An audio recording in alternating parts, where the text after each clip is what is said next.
darte la gloria. Es lo mejor que me ha pasado.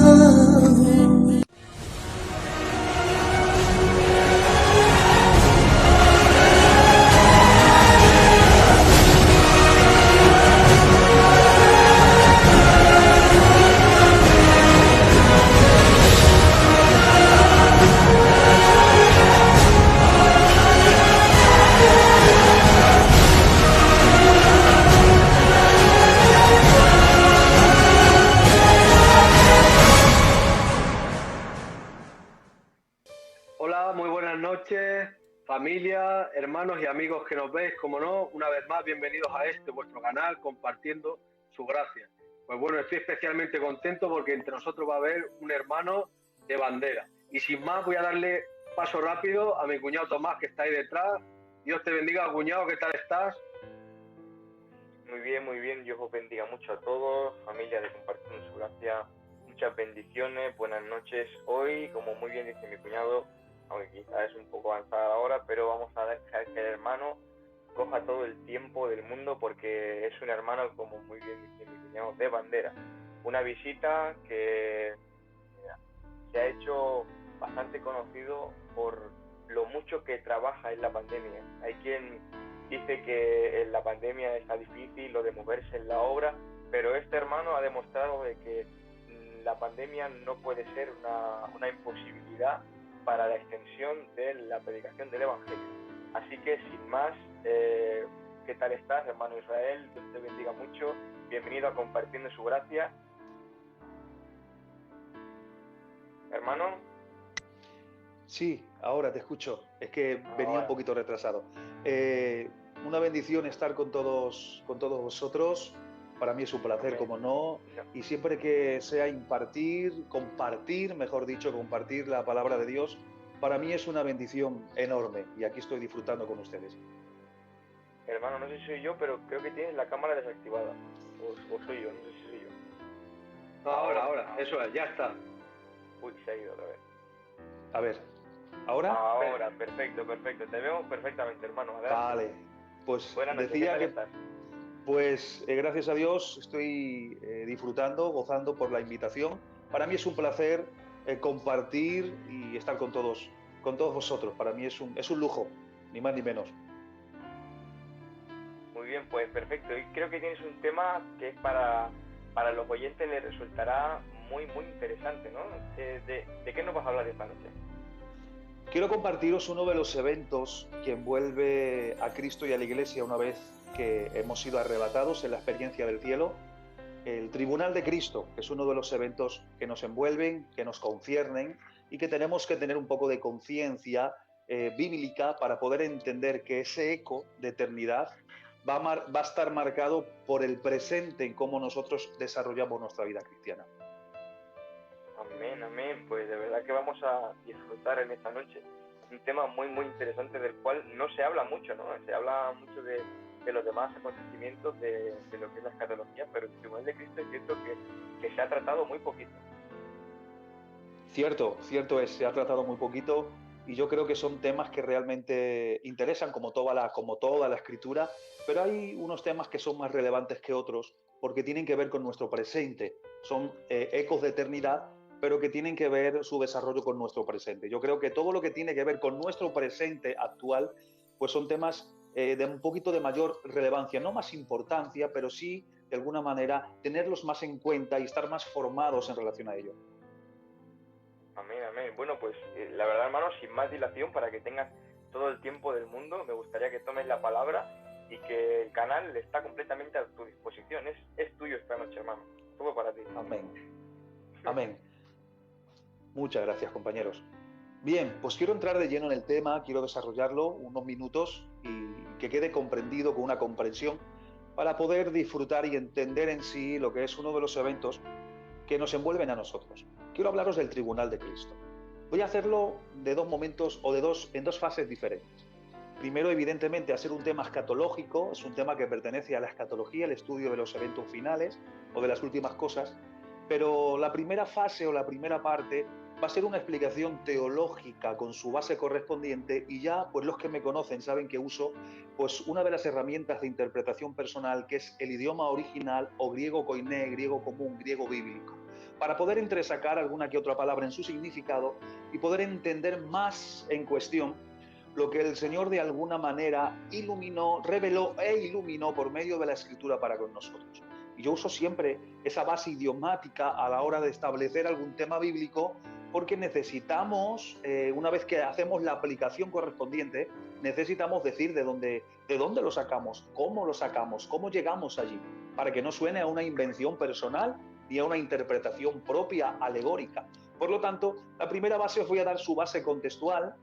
2 textos creo que son suficientes para formar una base bíblica y luego vamos a analizar alguna palabra en su idioma original para poder dejar, quitar lo más pesado. Quizás a los estudiosos les gustará más, pero a la gente que no es tan estudiosa pues les sonará un poquito más pesado, pero es necesario, evidentemente, me veo en la responsabilidad de poner esa base para luego en la segunda fase pues aplicarlo a mi manera, de una manera práctica, entendible, para que podamos entender en sí la cuestión de a lo que se refiere el Tribunal de Cristo, no en toda su extensión y aspecto, porque necesitaríamos mucho tiempo, pero sí en cuestión de nuestro presente, para entender que ese eco de eternidad va a estar precedido o marcado por nuestro estilo de vida en este presente, en nuestra vida eclesial. Por lo tanto, voy a empezar con un texto. Tengo unas anotaciones delante que voy a ir mirando algunos textos para hacer memoria. El primer texto base que vamos a entrar, que vamos a analizar, que vamos a hacer una pequeña exégesis, es 2 de Corintios, capítulo 5, versículo 10. 2 de Corintios 5, 10. Es uno de los textos base para hablar del Tribunal de Cristo. Primero, antes de nada, una anotación: no confundan Tribunal de Cristo con el juicio del trono blanco. Son 2 cosas diferentes, que luego daré una pequeña matiz de diferencia, pero el juicio del trono blanco es al final, en los eventos escatológicos, es un juicio de carácter condenatorio para los perdidos. Y el Tribunal de Cristo es inmediatamente, la palabra inmediatamente suena como allá, pero es en esa relación de tiempo. Una vez que la iglesia sea arrebatada, entramos en ese juicio de galardones donde no hay condenación. Yo no vengo a hablar de condenación donde no existe, sino de recompensa y galardón o pérdida de galardón, pero también, que es a donde yo voy a enfocar el tema, ese rendir de cuentas como el siervo en el trabajo de la casa a su Señor. Por lo tanto, vamos a leer 2 de Corintios 5:10, donde dice: porque es necesario, y quiero que observéis bien el término, dice, que todos nosotros, dice Pablo. Ahora bien, vamos a abrir un paréntesis, porque Pablo se está contando. Estamos haciendo exégesis del texto. Pablo se está contando entre ellos y Pablo les está hablando a la iglesia. Por lo tanto, él se cuenta en ese evento que va a entrar y va a participar la iglesia. Vamos a seguir leyendo el texto, porque es necesario que todos nosotros, noten bien esta palabra, subrayala, comparezcamos, y esta palabra sí la vamos a analizar en su original, porque en el castellano luego vamos a ver otro texto donde aparece la misma palabra, pero en el idioma original varían sus raíces léxicas y por lo tanto el significado se engrandece y se proyecta más a la realidad presente que tú y yo tenemos que entender. Comparezcamos viene tal cual escrito en el manuscrito original griego bíblico. Cuando hablo de originales entendemos que no existen los originales, sí copias de originales. Pero para que ustedes me vayan a entender, para no decir copias de copias, digo el original. La palabra que aparece en los manuscritos es phanerotenai. Yo evidentemente tengo que deciros su lenguaje, tengo que deciros su palabra para saber de dónde saco el significado y que sepáis la base. Pero luego olvídense si quieren de la palabra, pero quédense con el significado. Phanerotenai viene del lema phanero. ¿Por qué siempre digo la palabra en el manuscrito y su lema? Porque hay estudiosos en la palabra, hay estudiosos que están iniciándose en el lenguaje original, hay estudiosos que les gusta analizar palabras en su idioma original aunque no lo sepan, y phanerotenai no la vais a encontrar en ningún léxico, ni en ningún diccionario léxico de idioma griego. Así no la vais a encontrar. Tenéis que buscarla con su lema, y su lema es phanero. Y de esta manera entenderéis un poquito, usando este lema, la proyección de esa palabra que se traduce por comparezcamos, fanerotenai. Esa es la diferencia, por eso siempre digo, la palabra tal cual está escrita y su lema para quien lo quiera buscar en un léxico y cotejar lo que yo estoy diciendo en esta noche. Por lo tanto, el significado, esto es lo que quiero que comprendáis bien, el significado de fanerotenai, de comparezcamos, en este texto es el de presentarse a uno mismo formalmente, como ante una autoridad. El sentido es que tenemos que ir a conciencia y sabiendo que nos vamos a presentar ante una autoridad al cual nosotros le vamos a rendir cuentas. Por lo tanto, comparezcamos, con su palabra fanerotenai, tiene más pronunciación, más fuerza, le da más importancia, hace más magnitud, más grande el evento en sí, porque tenemos que presentarnos formalmente con todas las consecuencias como ante una autoridad. Pero me llama la atención que de las 50 veces que esta palabra en su idioma original aparece en el Nuevo Testamento solamente, escuchen, porque solamente esta vez en este texto tiene este sentido y este significado. Amén. Y por lo tanto es algo que rellena el significado. Ahora seguimos leyendo el texto, porque es necesario que comparezcamos, que todos nosotros comparezcamos, y dice, ante el tribunal de Cristo, para que cada uno, habla de individualidad, reciba según lo que haya hecho, anoten ahora, mientras estaba en el cuerpo, y subrayen esta palabra, esta frase, sea bueno o sea malo. Y quiero que subrayen la palabra malo porque la vamos a analizar a ver cuál es la categoría de esa palabra malo, a ver a qué se está refiriendo el Señor con ese rendirle cuentas tanto en lo bueno como en lo malo. Y si ahora están pensando y haciendo una visión retrospectiva, que ese evento en el cual vamos a comparecer, vamos a rendirle cuentas y vamos a rendirle cuentas en lo individual, pero de lo que hayamos hecho bueno y malo en esta tierra. Por lo tanto, este evento, que es eterno y futuro, se va a desarrollar en el futuro a medida de cómo nosotros vivamos el presente. Y esa es la vertiente o la línea o la punta de lanza a donde yo quiero dirigir el tema del Tribunal de Cristo, aplicándolo luego en una forma aplicativa. Vamos a leer otro texto para dejar base y para notar el contraste de la diferencia. Leemos también Romanos 14:10 y dice, pero tú, ¿por qué juzgas a tu hermano? O tú también, ¿por qué menosprecias a tu hermano?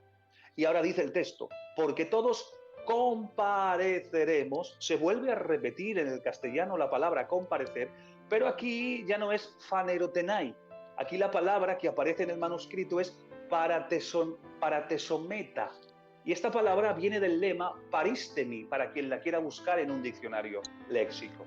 ¿Y cuál es su sentido en este texto?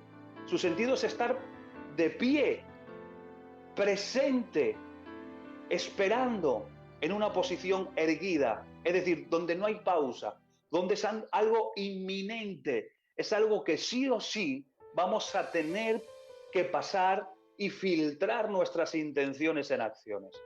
Pero ahora sigo leyendo el texto, el versículo 12 dice, de manera que cada uno de nosotros dará cuentas de sí. Aunque es un juicio, un tribunal, un evento que será eclesial para todos, pero luego a la hora del careo personal, a la hora de rendir cuentas, será individual y será un trato directo con Él, con el Señor, para rendir cuentas de lo bueno y de lo malo. Pero vamos a analizar la palabra malo a ver a lo que se refiere. Pero antes de nada, vamos a situarnos en materia. La iglesia ha sido arrebatada. Vamos a darle un poquito a la imaginación y que en este momento ha venido el Señor, nos hemos ido con Él en el encuentro del Señor en el aire y ahora entramos en la esfera de la eternidad en el cielo y entramos en este acontecimiento, en el tribunal de Cristo. Pero voy a hacer una apreciación muy importante con el término tribunal, porque el término tribunal también tiene dos palabras en el griego que se enfocan de dos maneras diferentes y se disocian en el significado. Y de esa manera podemos diferenciar el tribunal de Cristo del juicio del trono blanco, tanto en sus características como valores. Una de las palabras que traduce la palabra tribunal en el griego bíblico es criterium. Y la palabra criterium se dice de un tribunal que se le dará lugar a un juicio, pero para buscar culpables para que haya una condenación. Noten bien los términos. Y este término es el que se le adjudica al juicio del gran trono blanco, ya al final de los tiempos, tanto en sus características como en sus valores. Por lo tanto, será un juicio para condenar. El tema no es el juicio del trono blanco, pero sí, por su idiomática, está hablando de un juicio de carácter condenativo. La otra palabra que se traduce por tribunal es bimá. Y la palabra bimá se dice de un tribunal donde también se le dará lugar a un juicio, pero para buscar, atención ahora, la dignidad o la indignidad de los que van a recibir o no galardones. No hay condenación en este evento, sino que hay pérdida o recompensa de galardones en el tribunal de Cristo. Por lo tanto, esto se le aplica en todas sus características y valores. Ahora bien, todos nos vamos a presentar ante el tribunal de Cristo. La iglesia, vamos a ser juzgados por Cristo, pero no para condenar, sino para galardonar. En este caso, como he explicado en el concepto, para ver la dignidad o la indignidad. Y aquí es donde se aplica el término malo que hace unos minutos os he dicho que subrayaseis, que Pablo expresa. ¿Por qué? Vamos a analizar su palabra. El texto decía para dar cuentas de las cosas malas o buenas que hicimos, o las cosas buenas o malas que hicimos. Bien, y la palabra malo aquí no es traducida por el término kakos o poneras, que son dos términos griegos en cuanto a pecaminosidad. Por lo tanto, no está hablando de pecaminosidad en las acciones malas, sino que la palabra que traduce mala aquí es la palabra griega phailo. Y la palabra phailo indica que es malo, sí, pero en cuanto a inutilidad. En otras palabras ya más sencillas, evidentemente esto es la base doctrinal e idiomática, en palabras más sencillas, vamos a darle cuentas al Señor por lo inútil que fuimos, por lo útil o por lo inútil que fuimos en nuestras acciones en nuestro presente. Hay tela, compañeros. Vamos a entrar un poquito en profundidad. Bien, esta es la primera fase, la base doctrinal y la base idiomática para que entendáis a dónde vamos a trasladar la aplicación. Voy a usar mi ejemplo de persona, pero para poder entender ahora lo que viene. Por lo tanto, surge una pregunta en todo este tema, ya saliendo un poco de la complejidad, de los tecnicismos y de las palabras. Vamos ahora a lo llano para poder disgustar bien el tema, luego ya hemos dejado la base servida. ¿Cuál es la base del bimá de Cristo? Es una pregunta que surge. Y cuando yo hago esta pregunta, ¿cuál es la base del bimá de Cristo? Me refiero a qué es lo que se va a juzgar, por qué se va a juzgar, o qué es lo que se va a tomar en cuenta en este juicio. Yo lo voy a resumir en 4 puntos que voy a intentar desglosarlos con un ejemplo práctico. Pero voy a darle esa vertiente y pongo oído espiritual, por favor. Lo primero que se va a tomar en cuenta es lo indigno o lo inútil que tú y yo fuimos por causa del pecado que hicimos. Ya tienen que entender hasta este punto que no es un juicio ni un tribunal para condenar, ni para echarte en cara tus pecados, ya te perdonó el Señor, pero sí quiero que vayan entendiendo y cogiendo materia a donde yo quiero llevarlo. Por lo tanto, lo primero o una de las consecuencias o una de los careos que tendremos en ese tribunal es que vamos a dar cuentas por lo indigno o inútil que fuimos por causa del pecado que hicimos. Segundo, se van a juzgar o vamos a rendirle cuentas por los daños no restituidos, repito, no restituidos, que se dieron por causa del pecado que tú y yo hicimos. Tercero, se va a juzgar o se va a rendir cuentas por las obras que tú y yo hicimos, que Él no nos mandó a hacer. Y también se va a juzgar o se va a rendirle cuentas por lo que no hicimos, que realmente Él nos mandó a hacer. Esto voy a intentar desarrollarlo ahora aplicativamente en esta segunda fase, pero el no entender estas cosas, el no entender estos conceptos que hoy vamos a dejar servidos a toda la audiencia, es vivir en la vagancia en la iglesia, es vivir sin propósito ninguno, es vivir en la pasividad, es vivir el que me da igual estar, que no estar, hacer, que no hacer, hacer daño, que no hacer daño, me da igual, yo soy salvo, yo voy al culto y suficiente. El no entender esto es vivir sin propósito. Por lo tanto, hay que entender que el que nos va a juzgar, o el que va a juzgar a la iglesia en este evento, es Cristo. Cristo va a ser el juez. Ahora noten algo muy importante. El que hoy es tu abogado, mañana va a ser tu juez. Y ahora digo yo, ¿qué justificación vamos a tener ante ese juez que hoy es tu abogado y te conoce perfectamente? ¿Cuántas veces le hemos ido llorando para que nos perdone o para tomar su abogacía en defensa nuestra? Él conoce todos nuestros casos, conoce todas las intenciones de nuestro corazón. Aún más, dice que tiene llamas como ojos de fuego y dicen que las obras de cada uno serán pasadas y uno será salvo como por fuego. O sea, que hay un símil ahí hebraico de los ojos de Cristo como llamas de fuego, mirando la intención del corazón de la obra. Hay simbolismos hebraicos que podemos entender y entresacar a la luz. Ahora bien, ¿qué podemos ocultarle a Él si Él conoce todas nuestras intenciones? Y Pablo dice que daremos cuentas cada uno de sí, es decir, individualmente. Aunque el juicio es colectivo, pasamos toda la iglesia en el evento, pero tú tendrás tu momento de intimidad con Él. Porque Dios no nos avergüenza, ni va a haber una parte en la cual Él nos pueda avergonzar. No, simplemente rendimos cuentas, pero yo puedo decir algo, y aquí me lanzo. ¿Va a haber lágrimas en ese evento? Posiblemente, porque vamos a reconocer el por qué hacemos las cosas, o por qué hicimos las cosas, o qué dejemos a medias, o cuál fue la intención de nuestro corazón. Solo tú y yo sabemos el por qué hacemos las cosas. Nadie mejor que nosotros, aparte de Dios, conoce la profundidad de nuestro corazón. Sabemos el por qué hacemos las obras y qué intención se esconde detrás de ellas.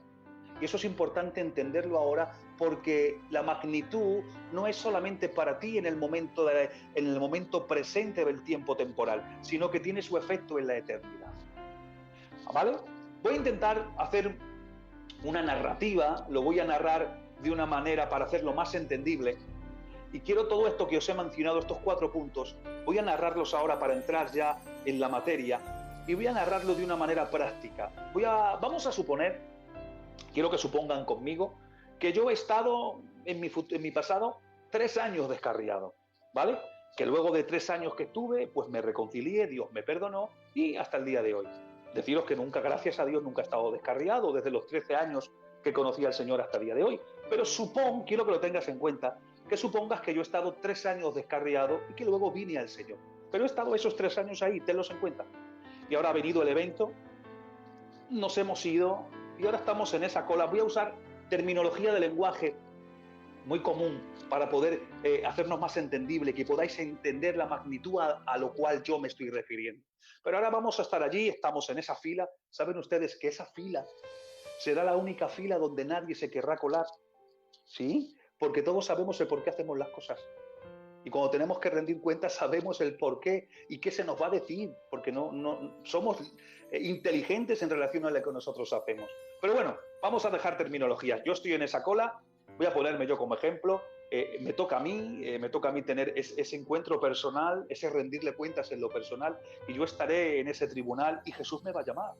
Estoy haciendo un ejemplo para que puedan entenderlo conmigo. Israel, y yo me presento frente al Señor. Sí, Señor.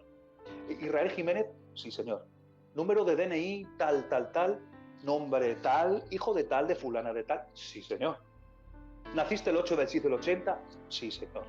¿Siervo activo en mi obra? Sí, Señor. Y ahora, de repente, vamos a usar la imaginación, ¿vale? Para poder, son temas complicados para poder entenderlo.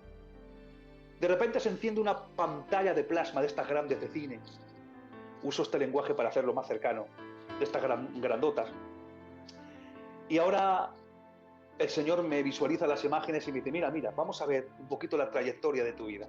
Ahí me dicen las imágenes, me dice que te convertiste el 18 del 5 del 92. ¿Cierto, Señor? Que empezaste los estudios bíblicos a la edad de 13 años. Sí, Señor. Que te bautizó fulanito de tal. Sí, Señor. Y de pronto, amigos que me escucháis, se pone la pantalla en negro. Y yo le digo al Señor, ¿qué pasa? ¿Qué ha pasado? ¿Se ha ido la luz en el cielo? ¿Puede que haya luz en el cielo? ¿Se ha marchado la luz? ¿Qué ha pasado? ¿No hay corriente? Quiero que para hacerlo así, en este sentido, ¿vale? Para que me puedan entender y puedan disfrutar el mensaje conmigo. ¿Qué pasa, Señor? No entiendo. ¿Qué ha pasado? ¿Por qué no se ven las imágenes? Y ahora me dice el Señor, ¿sabes por qué se ha parado la imagen? ¿Sabes por qué la imagen no se visualiza? No lo sé, Señor. Tú lo sabes. Y me dice el Señor,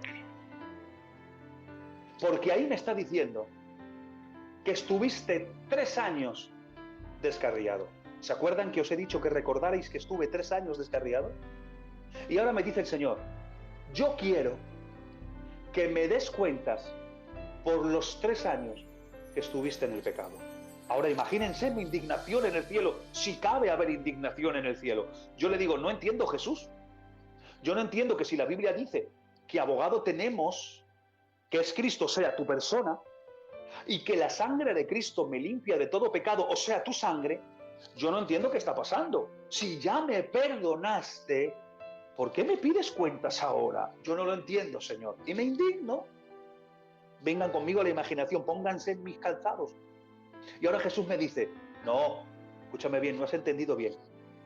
Yo no te estoy pidiendo que me des cuentas por los pecados que hiciste, que yo ya te los perdoné. Yo te estoy pidiendo cuentas por el tiempo que estuviste en el pecado. Porque el pecado yo te lo perdoné, Israel. Pero el tiempo que estuviste en el pecado yo no lo voy a pasar por alto. ¿Tú sabes las cosas que yo pude hacer contigo en esos 3 años? ¿Tú sabes las almas que se podían haber convertido y no se convirtieron por tu testimonio? ¿No dice Pablo, hermanos que me escucháis en Hebreos 12:15, que tengamos cuidado de nuestro testimonio ante los que nos ven y nos oyen? No vaya a ser que brote una raíz de amargura en ellos y dejen de conocer la verdad. Y ahora me sigue diciendo el Señor, lo que yo pude haber alcanzado Israel contigo en ese tiempo. Y ahora quiero abrir un paréntesis para explicaros 2 terminologías de tiempo en el idioma griego, para entender bien a lo que me estoy refiriendo. Porque el término tiempo tiene 2 significados en griego, como muchos saben, cronos y kairos. Voy a especificar cada uno brevemente. Cronos, de donde se deriva el término cronómetro, cronología. ¿Saben qué es el cronos? El cronos es el tiempo de los hombres, y el tiempo de los hombres se define en segundos, minutos, horas, días, semanas, meses, años, decenas, quintenas, milenios, siglos. Ese es el cronos, el tiempo de los hombres. Pero ¿saben qué es kairos? Kairos es un momento específico, oportuno, ajustado a la voluntad de Dios. En otras palabras, el kairos es el tiempo de Dios dentro, actuando en el tiempo de los hombres. Es cuando Dios decide hacer algo ajustado a su voluntad y lo decide hacer con su designio dentro del cronos de los hombres, dentro del tiempo de los hombres. ¿Y qué acontece? ¿Qué pasa? Y siguiendo dándole un poquito a la imaginación de este encuentro mío con el Señor ante el tribunal, Él me dice ahora, entendiendo este concepto de tiempo, tú te jactas de mi kairos, Israel, pero mientras tú no administres bien tu cronos, yo nunca podré desarrollar en ti mi kairos. ¿Sabías que los 3 años que estuviste en el pecado te sacaron de la voluntad, de mi voluntad, y te sacaron de la disposición que yo tenía de usarte en mi kairos, en mi tiempo, dentro de tu cronos, de tu tiempo? Pero como fuiste un mal administrador de tu cronos, de tu tiempo, yo no puedo desarrollar en ti mi tiempo, mi kairos. En otras palabras, amigos míos, no hay tiempo para perder el tiempo. No hay tiempo hoy ni para la mentira, ni para el engaño. No hay tiempo ni para la envidia dentro de la iglesia. Porque eso tenemos que rendirle cuentas al Señor de la inutilidad de nuestras obras en nuestro presente. Por lo tanto, esos 3 años que estuve fuera del propósito de Dios, me restan galardones. Amén. Vamos a desarrollar otro punto, porque también daremos cuentas de los daños no restituidos que se dieron por causa del pecado que hiciste, que hice. Y aquí voy a nadar solamente un poco por encima, yo no voy a ahondar. Voy a poner un ejemplo que siempre pongo, muy sencillo, y luego cada uno que ponga el ejemplo y que asocie pensamiento y acción que quiera. Pero creo que me van a entender. Zaqueo lo entendió bien. Él dijo, Señor, yo le voy a regresar 4 veces lo que le quité a la gente. Y Jesús, de alguna manera, este hombre ha entendido lo que es salvación. Es la ley de la restitución. Yo no puedo entender a veces, ni yo ni mucha gente, cómo en la iglesia, habiendo gente lavada con la sangre de Jesús, y son de la iglesia, hacen daño, hasta premeditan con alevosía, tienen odio, son vengativos, celosos dentro de las iglesias, no sabiendo que de todo eso vamos a rendirle cuentas al Señor. La gente que no se convirtió por tu testimonio, darás cuenta al Señor por eso. Porque lo que el Señor borra es el pecado, pero los daños los tienes que restituir tú. Voy a poner un ejemplo muy sencillo. Imagínate que a cualquiera de estos hermanos que están conmigo hoy, que llevan el canal del programa, les toca 1.000.000 de euros. Amén. Una bendición. Y ahora yo, como somos amigos, pues yo le digo, bueno, mira, préstame 6.000 euros. Que es que me hacen falta. He visto un empleo ahí, hijo, que voy a emplear esos 6.000 euros y voy a disfrutar. Él, como es un hombre de Dios, pues toma 6.000 euros. Ahora yo he cogido los 6.000 euros y me he echado al mundo. Me he perdido completamente, me he descarriado. Ha pasado el tiempo, ha llegado un momento en el cual he vuelto en sí, entre comillas, y me he arrepentido de veras. El Señor me ha perdonado. Noten bien, me ha perdonado. Yo me he reconciliado con Dios. Pero ahora yo siento un profundo deseo en mi alma de reconciliarme con mi hermano, el cual me ha dejado 6.000 euros y no han sido para lo que le dije, le he engañado. Y yo voy donde él y le digo, hermano, mira, Dios me ha perdonado. Me he arrepentido, estoy reconciliado con Dios y necesito también que tú me perdones, porque te mentí en su momento.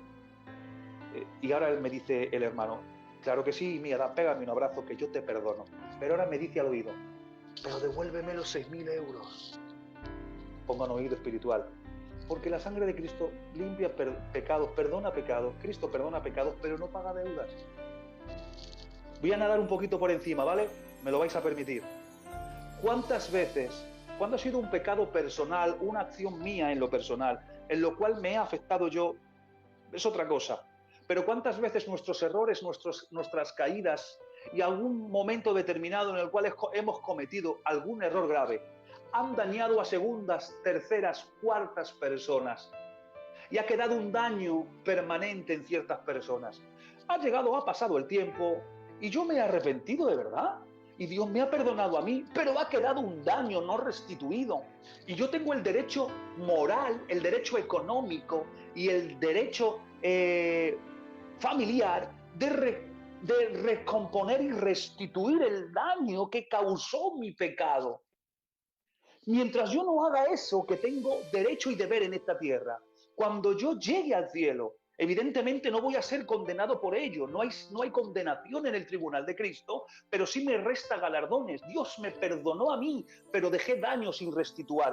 Tenemos el derecho, deber y moral de restituir cualquier daño que haya causado el error, el pecado, la caída que yo tuve en un momento determinado de mi vida, porque por eso también le vamos a rendir cuentas al Señor y eso nos va a restar galardones.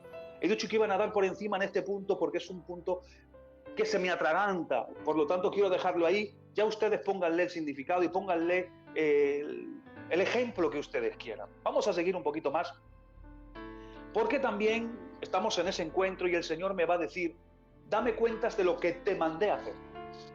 ¿Sabes una cosa? Que nadie es culpable de tus fracasos, solamente tú. Y por eso tienes que dar cuentas a Dios. Pero vamos a volver a la pantalla un momento para entender estos dos puntos que los voy a unir en uno para terminar el mensaje. Yo ahora me voy a inventar hacia mi persona, ¿vale? Para hacer un contraste más amplio, me voy a inventar un supercurrículum, ¿vale? Tenlo en cuenta. Y ahora se enciende la pantalla y se empieza a visualizar la imagen otra vez. Uso este término para que me entiendan. Y ahora se ven ahí mis acciones.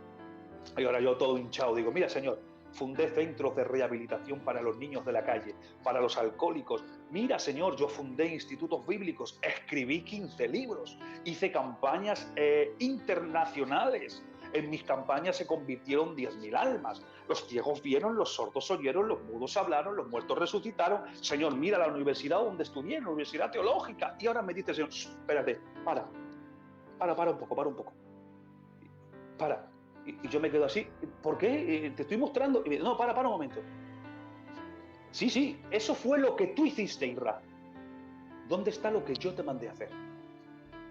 Yo ya, imagínense, me vuelvo loco. ¿Cómo, Señor? No lo entiendo. ¿Qué pasa? Y me vuelve a decir, eso fue lo que tú hiciste. ¿Dónde está lo que yo te mandé a hacer? Y ahora yo me indigno y digo, pero Señor, pero ¿y eso no es tu obra? Y Cristo me dice, bien dijiste, estuviste 20 años haciendo mi obra, pero nunca hiciste mi voluntad. Qué bueno. Amén. ¿Sabías, tú que me estás escuchando, que aún haciendo cosas buenas podemos desagradar a Dios.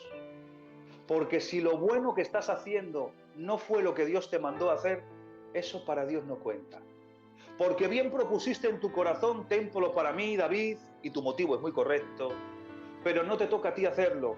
Deja que Salomón lo haga. Pero vamos a ver, Señor, pero que no quiero ver a tu casa, tu habitación por el desierto lleno de arena, que quiero buscarle un lugar, que quiero dedicarle un lugar, que no quiero que esté en el desierto, que mi intención es buena, pero que quiero hacerlo. No lo hagas, David. Si David lo hubiera hecho, hubiera pecado y su intención era buena.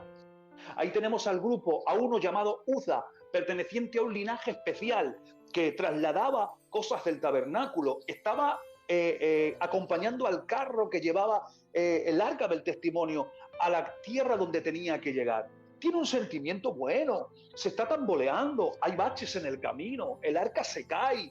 El sentimiento bueno, no quiere que... ¿Cómo os va a permitir que la Shekinah, donde desciende la Shekinah, la presencia de Dios, se caiga al suelo? Que no, que yo pongo mi mano, que la intención es buena, pero esa acción buena fulminó su vida.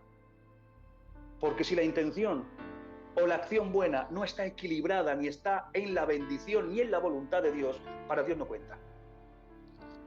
Es serio lo que estoy diciendo, pero es real. Y ahora me dice el Señor, vamos a mi encuentro con el Señor. Eso no fue lo que yo te mandé a hacer, Isra. Y ahora se refleja en la pantalla y me dice el Señor, vamos al contraste. Mira, ¿ves? ¿Ves ese matrimonio que no era de tu círculo social? Que no vestía como los demás. Que habiendo escuchado la palabra entraron en la iglesia, pero como no vieron atención ni cariño, se marcharon. Sí, me acuerdo de eso, Señor. Eso es lo que yo quería que tú hicieses. Y ahora yo me indigno y digo, pero Jesús, a ver, yo no lo entiendo, Jesús. ¿Vas a comparar a ese matrimonio con todo esto? Y ahora me dice el Señor, escuchar con atención, no lo puedo comparar. Porque lo que tú hiciste fue mi obra y atender a ese matrimonio es mi voluntad. Vengan conmigo, Hechos 16:6, dice la palabra, porque nosotros quisimos ir a Bitinia y el Espíritu Santo nos lo prohibió. ¿Qué les prohibió? Predicar el Evangelio en Bitinia. ¿Es de Dios predicar el Evangelio? Sí. Sigue diciendo el texto, después quisimos partir a Mitia y nos fue prohibido por el Espíritu. Y vimos un varón macedonio que nos decía, pasa por Macedonia y ayúdanos. Y entendimos que la voluntad de Dios, dice el texto griego, era que estuviéramos en Macedonia, no en Mitia y ni en Bitinia. Hermanos, porque en Mitia y en Bitinia estaba la obra, pero en Macedonia estaba la voluntad de Dios. Nadie va a recibir recompensas por las muchas obras, aunque las obras hayan bendecido a las personas, si la intención del corazón no ha sido ajustado a la voluntad de Dios ni para darle la gloria a Él, sino que dentro de esa intención oculta en el corazón ha habido un motivo egoísta para yo alcanzar metas, podium, aplausos, lugares, beneficios. Por eso dice Filipenses 1:15, que algunos a la verdad predican a Cristo por envidia, otros por contienda, pero otros de buena voluntad. Quizás la acción es buena, quizás he sido bendecido por un mensaje, por una acción, por una obra, por una caridad, y yo he sido bendecido, y Dios me ha bendecido por ello, pero la intención con la que hizo el hermano, la hermana, la acción puntual, no tiene recompensa en el cielo, hay una pérdida de ella, porque la intención que se esconde detrás de la voluntad o de la acción y de la obra no ha sido para darle la gloria a Dios, ajustado al proyecto y a la voluntad de Dios, sino que ha sido para un uso personal y egoísta. Por eso hay diferentes materiales, como se edifica o se sobreedifica: heno, hojarasca y madera, oro, plata y piedras preciosas.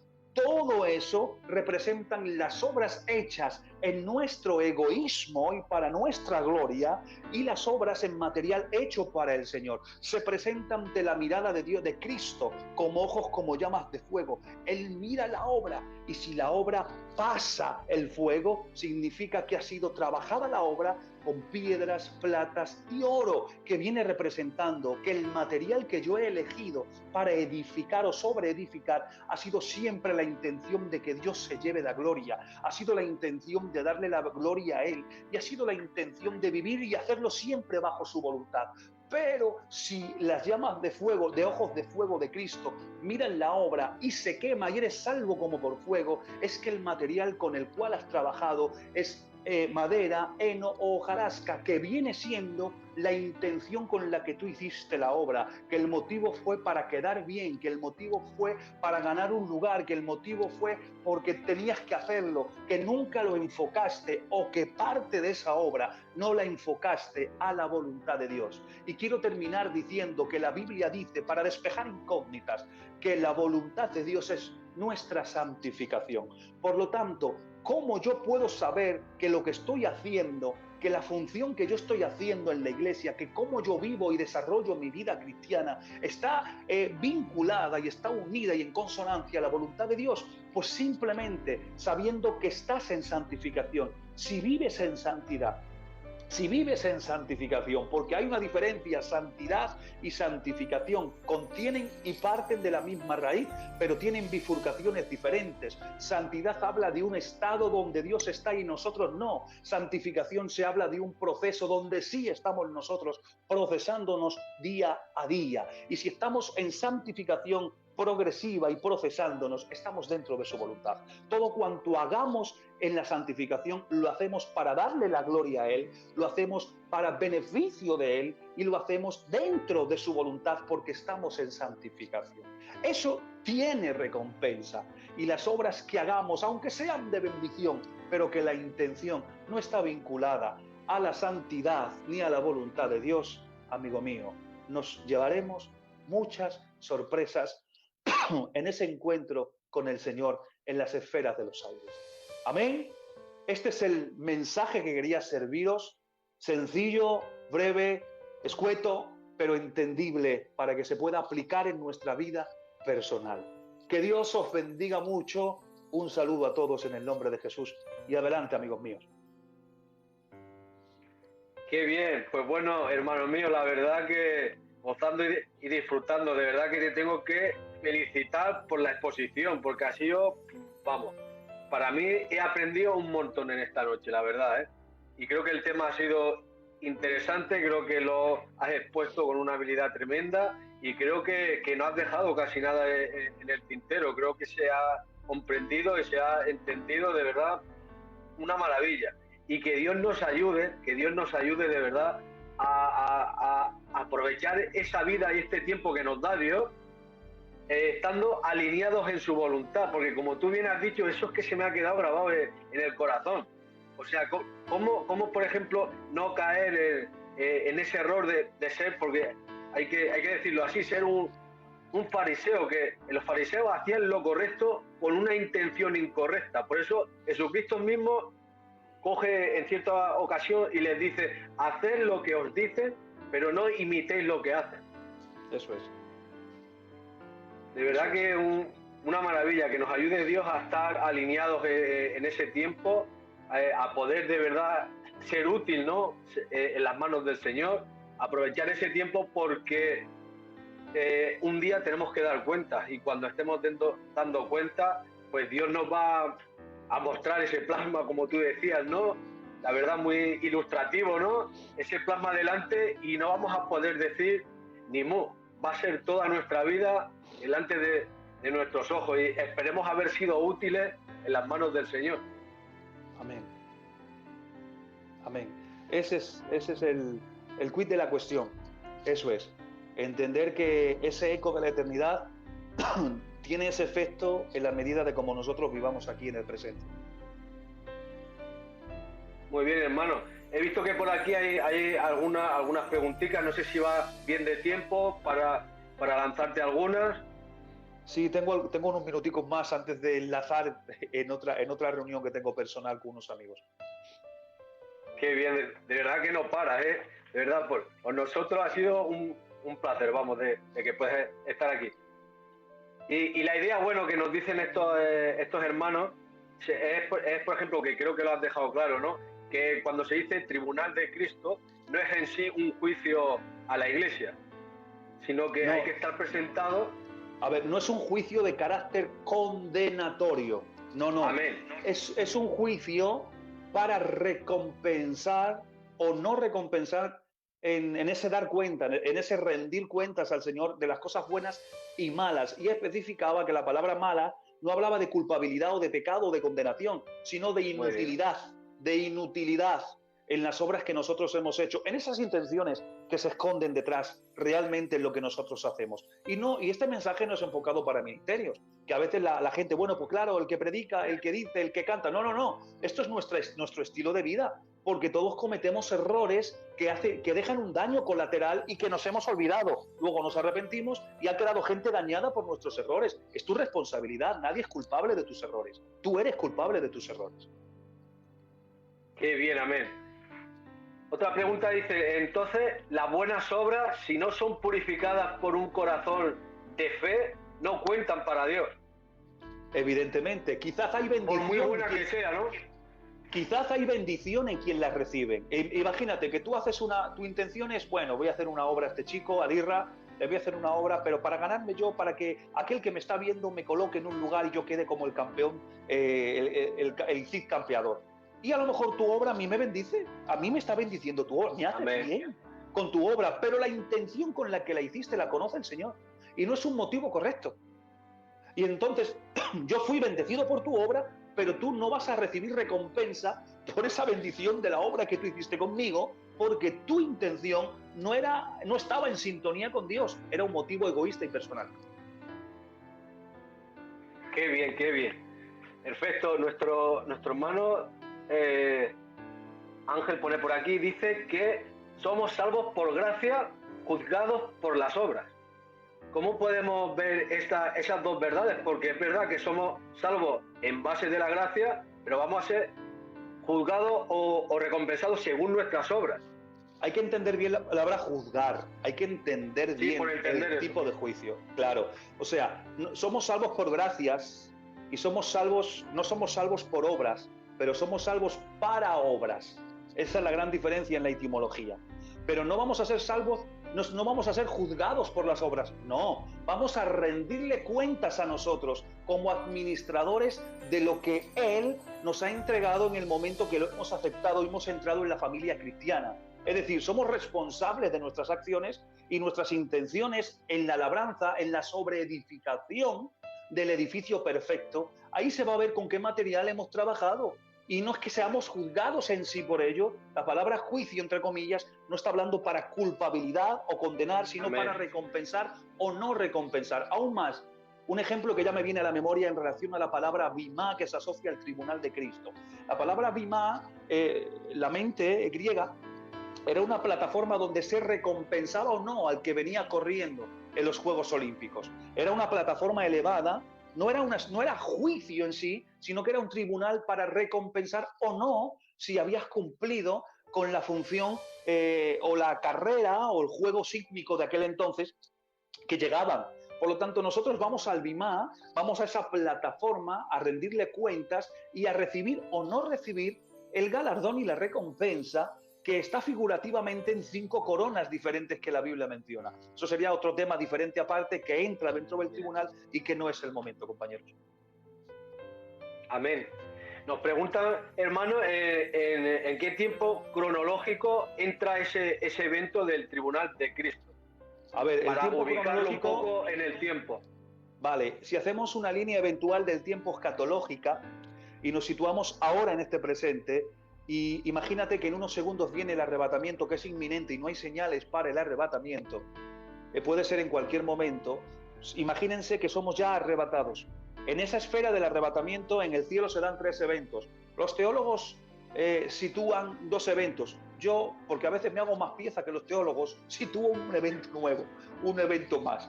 Y yo sitúo 3 eventos. El primero es que somos presentados en la gloria. ¿Cómo? Que la desposada, la que se va a vestir de lino fino y resplandeciente, hemos sido hemos salido de la esfera de la tierra y hemos mantenido fidelidad en esos desposorios.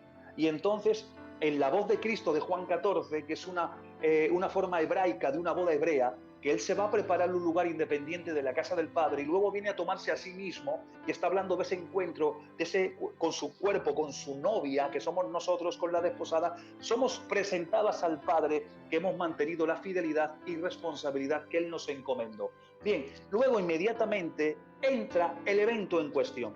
El tribunal de Cristo, el bimá de Cristo, el juicio de los galardones, de las recompensas. Y a continuación, no hay un tiempo porque en el cielo no se mide por tiempo, pero sí ajustamos los eventos del cielo a la par de los eventos que están aconteciendo en la tierra. Y en la tierra entra la tribulación que dura 7 años. Entonces ajustamos, no lo dogmatizamos, no hacemos doctrina de ello, pero sí ajustamos más o menos que en ese tiempo se están dando en el cielo el tribunal de Cristo y las bodas del Cordero. Y ese sería el tiempo cronológico, escatológico. Amén, amén. Muy bien, la verdad. Pues no sé si pueda entrar mi cuñado el Tomás, si tendría algunas preguntas o alguna cosa, pero yo creo que se ha quedado entendido todo y no quisiéramos robarte mucho tiempo tampoco, ya que vemos que ahora empalmas con otros hermanos. Y ya ves que vengo de donde vengo, que vengo sin parar. De verdad. Pues para nosotros, sin más, de verdad, hermano Israel, ha sido un gozo y un placer, de verdad, poder tenerte entre nosotros en el canal. Esperemos que vuelvas pronto en breve con estos temas tan interesantes, ¿no?, que nos trae. Y bueno, vemos que haces frente a las preguntas de verdad muy, muy bien. Yo creo que lo has explicado de una forma sencilla que todo el mundo pueda entender. Eso es lo que intentamos, que estas cositas que a veces pues suenan complicadas porque no se dicen todos los días, Claro. podamos hacerlo lo más fácil posible, lo más entendible posible.